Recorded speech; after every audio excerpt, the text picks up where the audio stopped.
La véritable histoire de Jésus.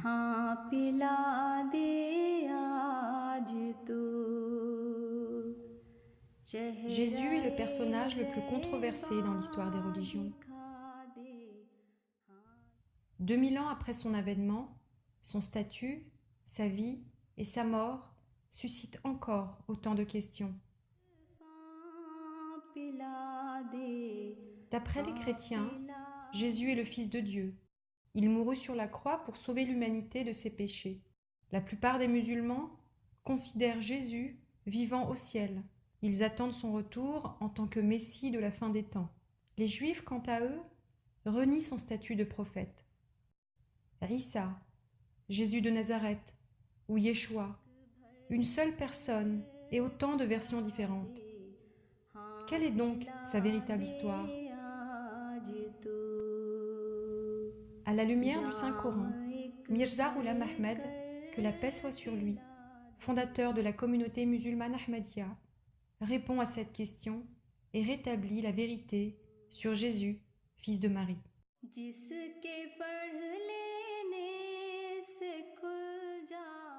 Jésus est né il y a environ 2000 ans, en Palestine, sous l'Empire romain. Il est le fils de la Vierge Marie, elle-même issue d'une famille vertueuse. C'était une femme très pieuse, chaste et véridique, qui croyait en un Dieu unique. Un jour, alors qu'elle méditait sur Dieu, un ange lui apparut sous forme humaine et lui transmit un message divin, lui annonçant qu'elle allait avoir un fils. Je ne suis qu'un messager de ton Seigneur, afin de te donner la bonne nouvelle d'un fils vertueux.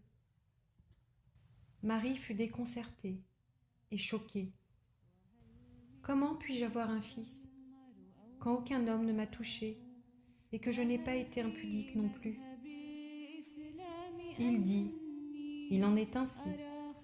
Mais ton Seigneur dit, c'est facile pour moi, et nous ferons ainsi pour que nous puissions faire de lui un signe pour les hommes et une miséricorde de notre part, et c'est une chose décrétée.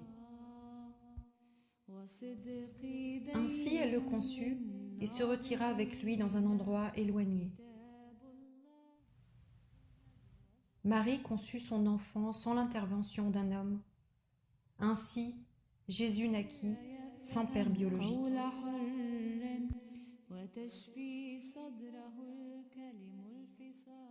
C'était un enfant intelligent et obéissant envers sa mère. Il l'émerveillait par sa sagesse, sa piété et sa douceur. Dès son plus jeune âge, il manifestait des signes de communion avec Dieu. Il dit, « En vérité, je suis le serviteur d'Allah.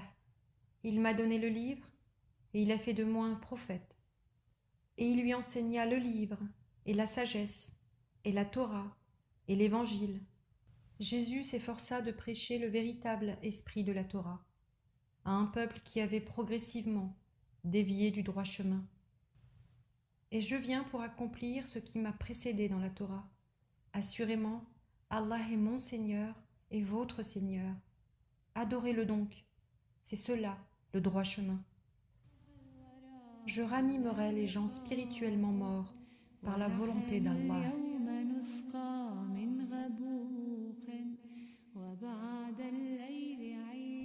Son message de paix et d'amour menaçait le clergé de l'époque, qui complota contre lui afin de le faire crucifier par les Romains. Et ils firent une machination, et Allah aussi fit un plan, et Allah est plus habile que tout autre à faire des plans.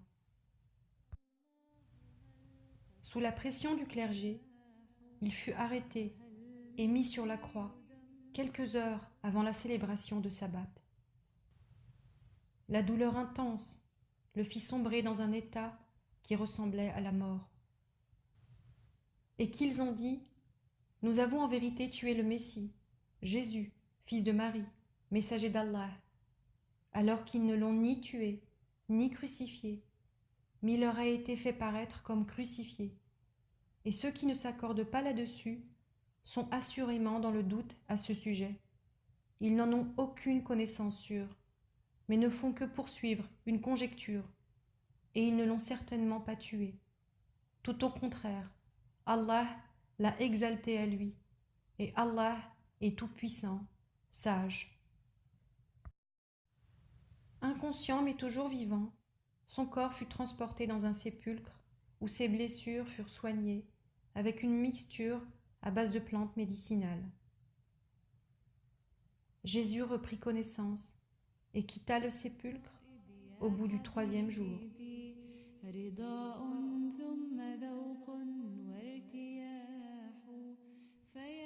Pour échapper à une nouvelle arrestation, Jésus devait s'éloigner des Juifs et de l'autorité romaine. Il voyagea vers l'Est, à la recherche des tribus perdues d'Israël. Il suivit la route ancienne, empruntée auparavant au cours de leur dispersion historique. Il trouva les brebis égarées en Perse, en Afghanistan et au Cachemire.